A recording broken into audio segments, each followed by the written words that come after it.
This is my papercraft of the Savanna Giant in REUS 2. To the humans, he is known as Jengua. Of all the giants in the game, he is my favorite. He creates the Savanna biome, as the name implies, and places down animals, which I like the most because those make funny sounds when you click on them.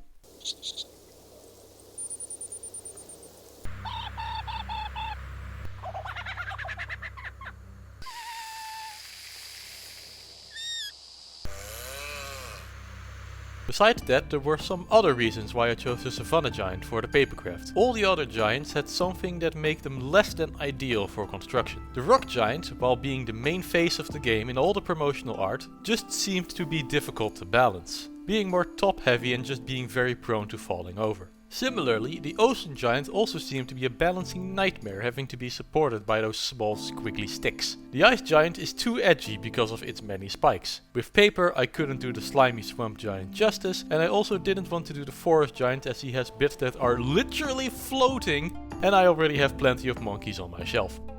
The Savanna Giant seemed the most plausible and the most fun, as Jengua is a mixture of many different animals.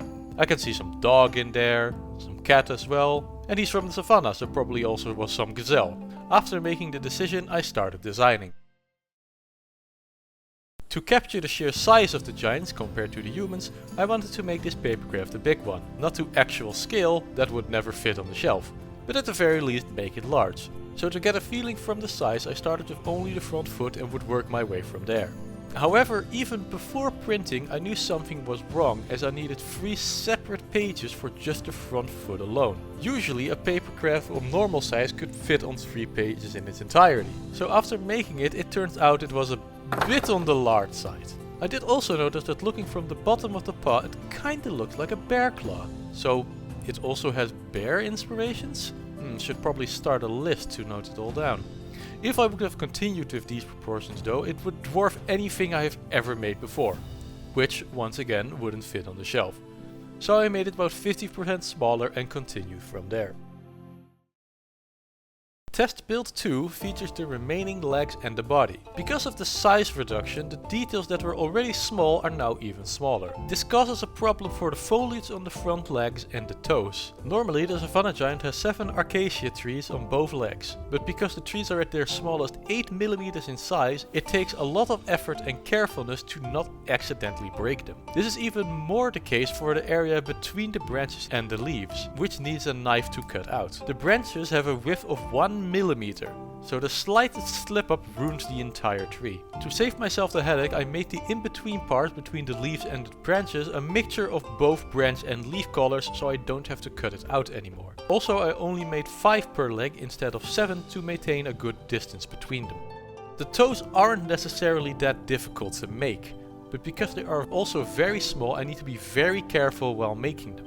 So a lot of gluing one part, waiting until it is done, and then continue with the next part and have that dry up. So proportionally to the size of the entire papercraft, the toes took by far the most time to make. Now looking at the body, he looks a bit fat? Makes sense. Even though he has 4 legs to run on, he is the slowest out of all the giants. To alleviate the size, I made the next version a bit longer, which needed to happen anyway to make room for all the remaining parts. Now it is time for the remaining big parts of the papercraft, the head and the tails. And oh boy did I make the head big. Way too big. Really, it looks more like I enabled big head mode with that giant capybara face. Perhaps another inspiration. Besides the large size anomaly, the head looks fine and needed minimal changes. What did need changes though were the tails. Besides the fact that it has 2 of them, they are also very long. I made them accurate to how they are in game, but in real life this would take up too much space, so I made it a bit shorter. The angled portion of the tail was not designed properly, as it is too short in a few sections. I addressed this in test build 4, which is also the final build.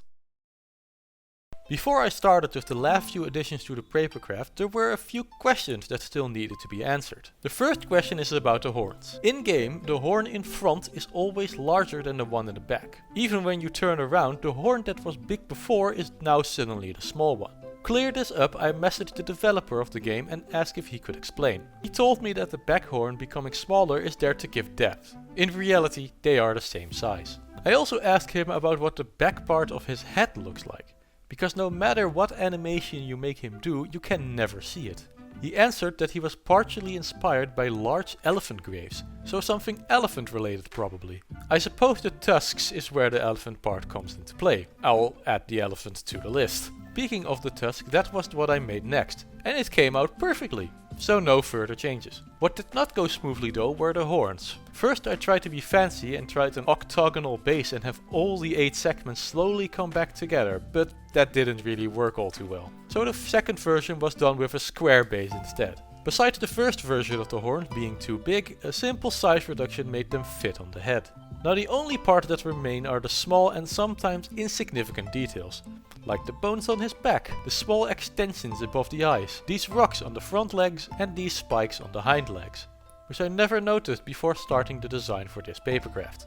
After all that was made, it was time to put it all together. The further I got in construction, the more difficult it became to put enough pressure on the glue and paper, because there are less spots to press it together. So attaching the front plate, for example, looked a bit awkward. There was one key aspect of the Savanna Giant that I didn't represent in the papercraft. In the game he can breathe fire. Man, these inspirations are getting ridiculous. To persuade the humans from not fighting each other. But putting fire next to something that is made completely out of paper is just asking for trouble. So I opted not to include it. The finished version stands at a height of 34 cm and a width of 47 cm. It came out really well. While there were some creative liberties I had to take and a few minor differences to the in-game version, I'm very happy with the outcome.